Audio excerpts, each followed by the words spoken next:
Hash the heart contract. Before we dive into this contemporary story, tell me in the comments, where are you listening from? I'd love to know what country or city my listeners are from. Let's experience together this love story that will defy all expectation. Santiago Bennett studied the numbers on his screen with the coldness of a surgeon. At 32 years old, he had built a business empire that made the competition tremble, but his heart remained as frozen as his business decision. He was the only one of the four Bennett brothers who actually worked, while Ryan, Matthew, and Sebastian lived off the family wealth, throwing parties and traveling. Santiago carried on his shoulders the weight of maintaining the fortune his father had begun building. His office on the 45th floor of Bennett Tower was his kingdom. From there he controlled every movement of his company, every investment, every decision that kept the family empire afloat. He had learned since childhood that he was different from his brothers, chosen to continue the legacy, the perfect son who could never fail.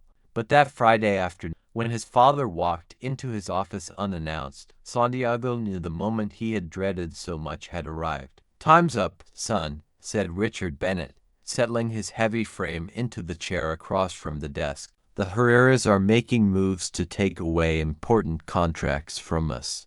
They need to see stability in our family." Santiago didn't look up from his documents. He knew this conversation by heart. "Your brothers are already married," his father continued. "You're the only one still single. That makes them think you don't have real commitment to the company's future." "My results speak for themselves, Dad," Santiago replied without looking away from his paper. "Numbers aren't enough this time. They're going to tear the company from our hands and destroy everything we have. Find someone suitable to marry, or I'll find someone for you." The threat hung in the air condition of the office. Santiago knew his father well enough to know this wasn't a bluff. That night, while driving his Mercedes through the streets of Buenos Aires, Santiago already had a plan. He needed a paper wife, someone who would fulfill the role at family meetings and social events. His intention was clear. Once the marriage was accomplished, he would divorce within a year. But he needed someone specific, someone who would stay in the background, quiet, who wouldn't interfere with his real life. Santiago's fuel tank was running almost empty when he stopped at a gas station on the outskirts of the city. It was a place he never frequented, but circumstances had brought him there that Saturday morning. While waiting for them to fill the tank, he witnessed a scene that completely captured his attention. An angry customer was yelling at one of the employees, a young woman about 25 years old who remained silent, absorbing every insult without responding. "You're useless. You don't know how to do your job," the man shouted with uncontrolled fury. The girl kept her head down, hands clasped in front of her, listening silently to every hurtful. Her submissive posture, her apparent docility, ignited something in Santiago's calculating mind. Someone so submissive would be a great option, he thought, evaluating her as if she were just another investment. Someone who would stay in the background, quiet, who wouldn't bother me. When the customer left, Santiago approached the counter where she worked. Up close he could better appreciate her features. Chestnut hair pulled back in a simple ponytail, green eyes that revealed more depth than he had perceived from a distance, and a natural beauty that needed no artifice. "Excuse me," he said. "Can you talk with me for 5 minutes?" Isabella Parker looked at him with immediate distrust. She had seen that look before, had received those indecent proposals more times than she could count. Without saying a word, she opened the counter drawer and pulled out a stack of cards. "I have 30 cards from guys like you," she said firmly, and one by one she threw them into the trash can behind the counter. Santiago was paralyzed. In years, no one had rejected him in such a forceful and public way.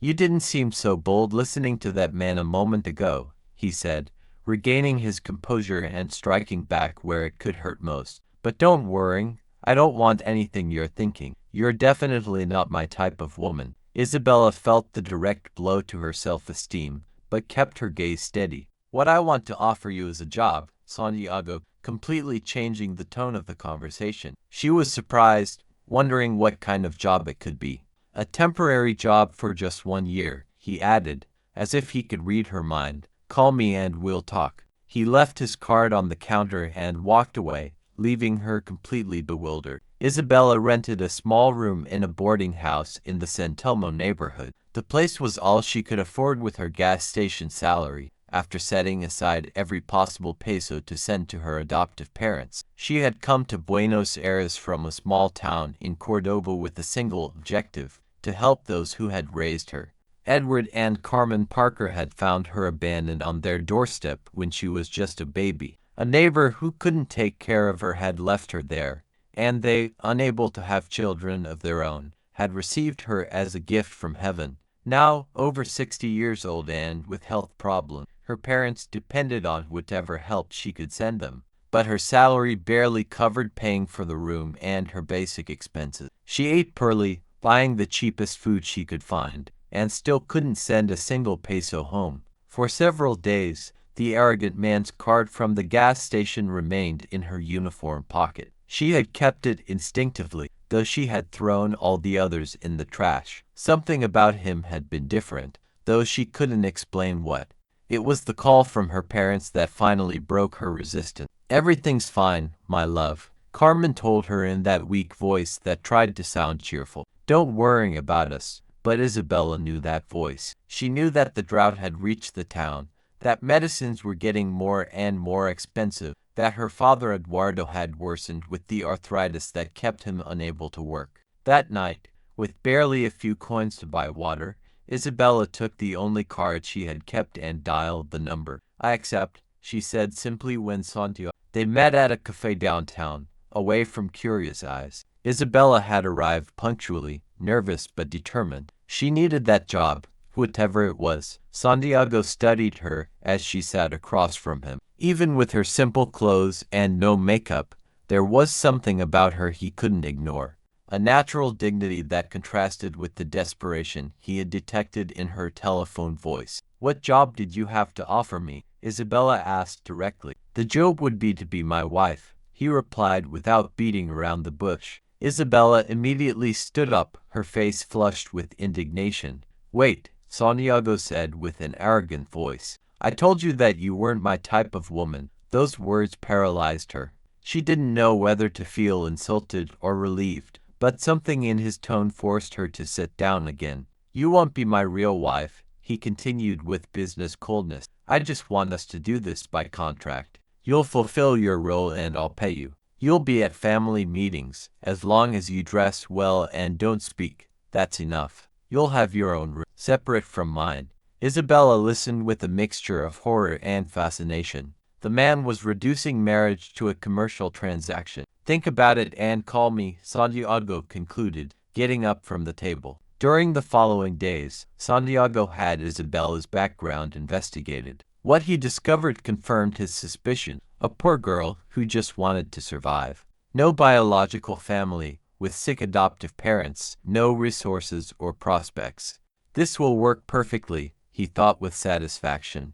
But Isabella had her own internal battles. The drought had worsened in the town. Her parents were lying to her saying everything was fine, and she knew she had little money even to buy water. Finally, she made the call that would change her destiny. "I accept," she said with a determined voice. They met with the notary at the elegant law office of the Bennett family. Isabella read each clause of the contract, feeling how she was selling herself, but thinking of her parents every time guilt threatened to overcome her. The agreement was clear: 1 year of marriage, after which both would be free. She would receive a considerable monthly sum, would have all her expenses covered, and at the end of the year an additional compensation. "You'll go to my house, where you'll have everything you need," Santiago told her after signing. "And that's it," as if it were the most natural thing in the world. Santiago's apartment occupied the entire top floor of an exclusive building in Puerto Madero.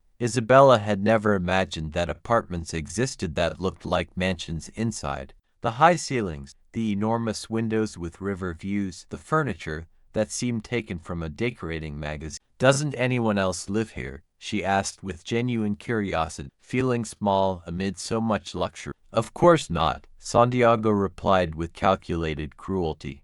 "If I had a wife, you wouldn't be here." The blow was direct and effective. Isabella felt her stomach shrink, but managed to maintain her composure. Santiago showed her to her room, an elegant room with a private bathroom, completely separate from the main wing where the master suite was located. "You'll have a few days to get used to it," he told her while she observed the space that would be her temporary home. "Someone will take you to the beauty salon. You definitely need a few days to look like a woman at my level." Isabella felt that each word was a slap, but she reminded herself why she was there.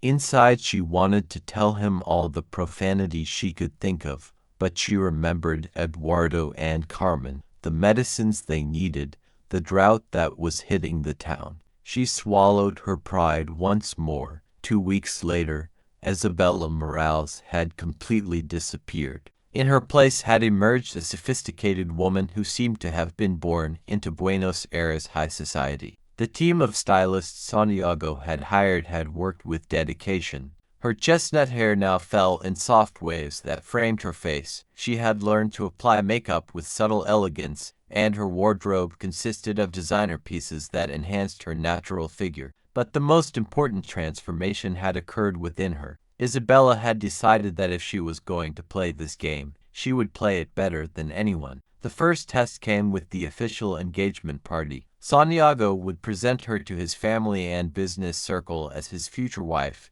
and the wedding date would be set for 2 months later. "In 2 months we'll be married," Santiago announced to the elegant crowd gathered in the main hall of the aVirgin Hotel. Isabella smiled with the grace of a true lady, greeting each guest with the perfect courtesy she had been practicing. But the real test came when Valerie, Ryan's wife, approached with obvious intentions to humiliate her.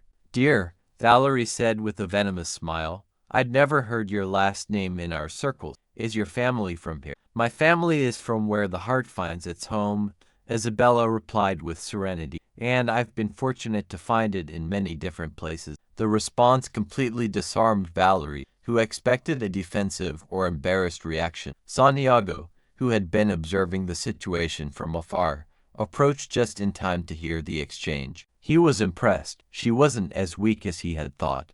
The second surprise came during an impromptu business meeting. Japanese investors had arrived without notice to close a $1 million contract, but the translator had gotten sick and these clients were extremely formal about tradition. Santiago panicked. Years of work could be lost over a matter of cultural protocol. Isabella had been silently serving tea, fulfilling her role as decorative wife, when she suddenly stood up and began speaking fluent Japanese. She not only translated the conversation, but knew the correct business protocol, and even quoted Japanese business philosophy that deeply impressed the investors. "Your wife is an invaluable jewel," one of the Japanese told Santiago. "You are a very fortunate man." When Santiago asked her how she had learned Japanese, she simply replied, "My adoptive father taught me. He worked for years at a Japanese company before I came into his life." Santiago stared at her as if she were a ghost. Every day he discovered something new about the woman who lived in his house, and each discovery puzzled him more. The following months brought an unexpected routine that began to alter Santiago's controlled world. In the early morning hours, when insomnia woke him, he would go down to the kitchen and find her awake, studying books on business protocol and international etiquette. "Why do you do this?" he asked her one night. "I don't want you to be embarrassed because of me," she replied without looking up from her books. Her coffee was perfect, prepared exactly as he liked it, though he had never told her his preferences. For the first time in years, Santiago felt peace in his own home. When he got sick from overwork and stress, Isabella took care of him without being asked. She prepared the soup that her adoptive mother made to cure anything and stayed awake all night monitoring his fever. At 3 in the morning, through his fever, Santiago murmured, "No one had taken care of me like this since I was a child." Isabella didn't respond, but she adjusted his sheets with the tenderness he had never known. One night, Santiago accidentally overheard a phone conversation between Isabella and her parents. He heard her lie, "Yes, Dad, I'm doing very well. I have an excellent job. Don't worry about me." Afterward, he saw her cry in silence. That night, Without explanation, Santiago tripled the monthly deposit in Isabella's account. Santiago arrived home one afternoon expecting to hear the soft sound of Isabella's footsteps on the marble floor, the aroma of dinner being prepared, her voice talking on the phone with her parents in that sweet tone she used with. But the house was silent. He only found a note in the kitchen. I went to the doctor with Dad. I'll be back tomorrow night. His reaction frightened him. He stood in the middle of the living room, feeling as if someone had sucked all the air out of the place. The rooms that had once seemed elegant and sophisticated now felt cold and dead. He poured himself a whiskey and sat in his favorite chair, but for the first time in years, the silence was killing him. He expected to hear the television in the background, the sound of dishes, her sighs when she read some book. I got used to her warm presence, he realized with horror. This house isn't a home without her. He had been deceiving himself for months. He wasn't rushing home to escape work. He was rushing home to be with her. I miss her, he confessed silently, and that wasn't in the contract. When Isabella returned, Santiago had rehearsed all night how to casually ask her where she had been. "Where were you?" he asked, trying to sound indifferent. "Sorting trash for the good of the planet," she replied with complete naturalness. Santiago looked at her as if she had spoken in another language. "There's a recycling center where they pay for separated materials," Isabella continued. "Bottles, cardboard, aluminum. I went with some neighbors from the neighborhood where I grew up. It's for the town's reforestation campaign." Santiago felt his world wobble. While he had been in his luxury office closing million-dollar deals, she had been sorting trash to save the planet. "I was worried all night thinking she had abandoned," he thought, "and she was saving the world, bottle by bottle." Bewildered, he went to sleep without knowing how to process this new facet of the woman he thought he knew. The company's anniversary party arrived charged with tension. For 8 months, Santiago and Isabella had been living together, building a dangerous intimacy that neither dared to acknowledge. Slow music filled the golden ballroom when guests began shouting, "Let the bride and groom dance." Let them dance. They couldn't refuse without raising suspicion. Santiago took her hand and led her to the dance floor, feeling completely exposed under the expectant gazes. Their bodies slowly drew closer, his hand on her waist, hers on his shoulder. The perfume he now knew by heart, her warm breath near his neck. When the music became more intimate, shouts of "kiss, kiss" filled the air. Santiago leaned toward her and whispered desperately, "Forgive me. Tell me if I can.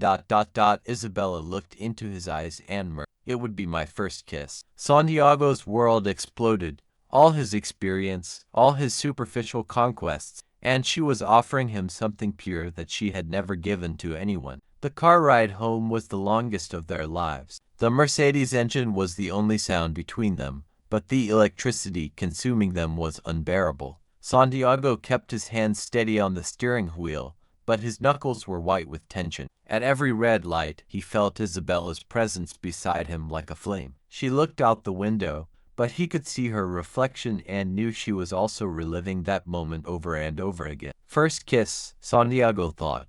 How is it possible? A woman like that, so beautiful, so intelligent. How had no one ever. And me, what right do I have to be the first when this is all a lie? Isabella struggled with her own demons. I told him it would be my first kiss. Why did I tell him that? But when he looked at me like that.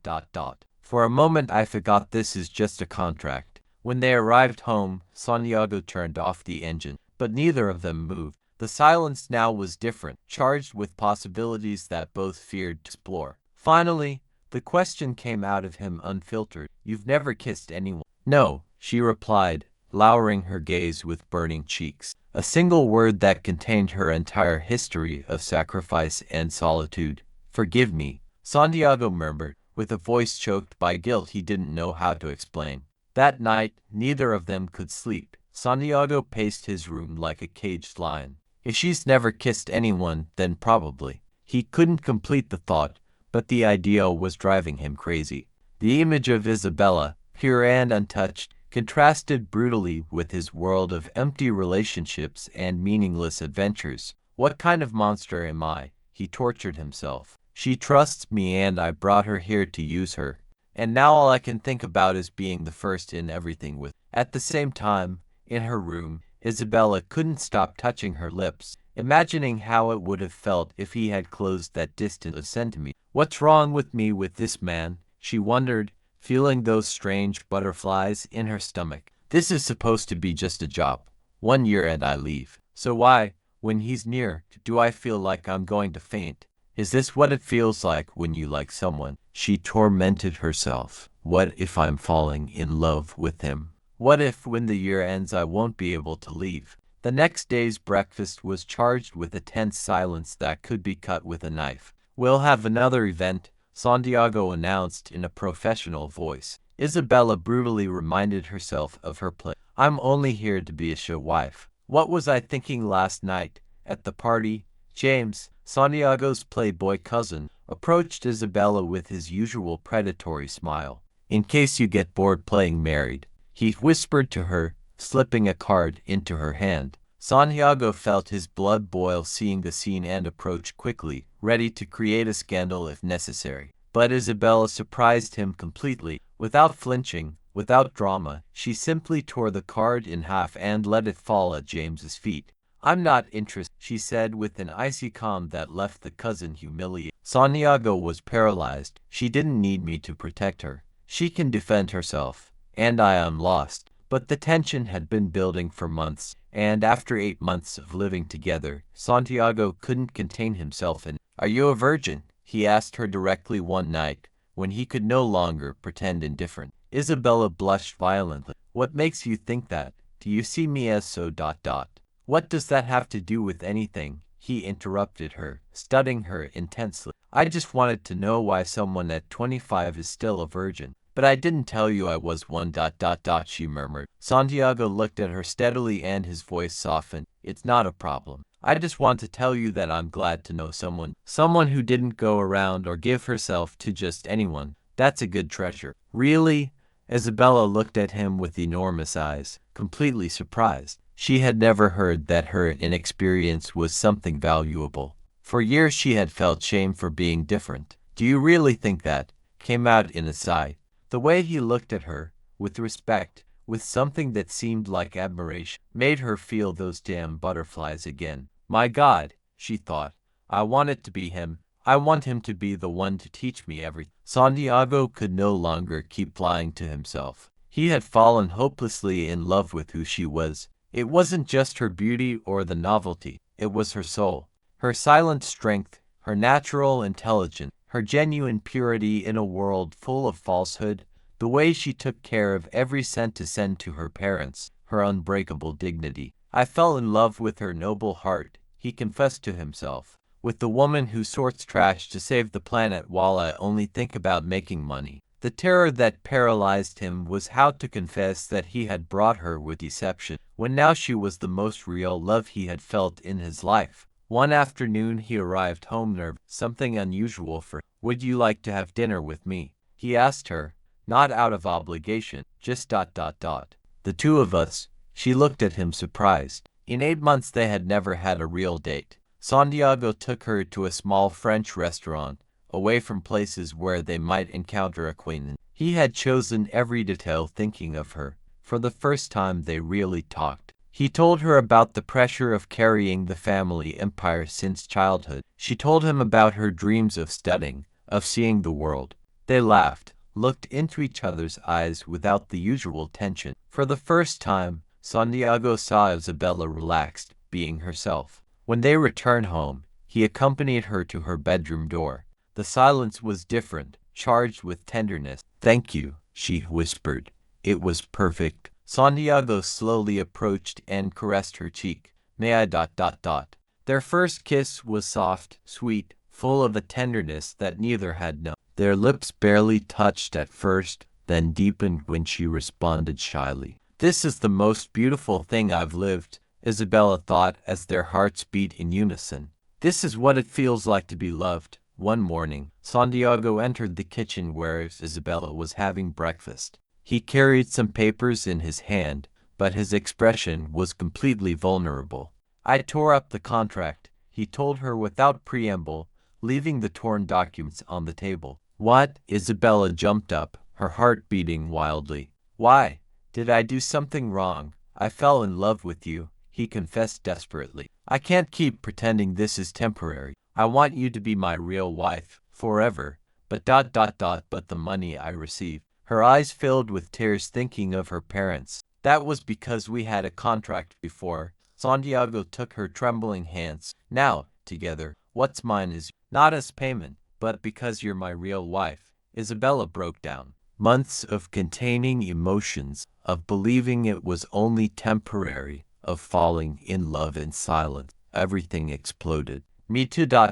She sobbed in his arms. I fell in love with you too, but I thought that never again will it be fake. Never again will it be out of obligation. Only true love, Santiago promised her, holding her as if she were the most precious thing in the world. The marriage that had begun as a cold transaction had transformed into the most real love story both had known. Santiago had looked for a paper wife and had found the woman of his life. Isabella had accepted a temporary job and had discovered eternal love. 6 months later, when they renewed their vows in an intimate ceremony in the Cordoba town where Isabella had grown up, with Edward and Carmen as emotional witnesses, both knew that the real contract hadn't been the one they signed with the notary. The real contract had been written by destiny, sealed by true love, and would be valid for life. If this contemporary story touched your heart, tell me in the comments, what country are you listening from?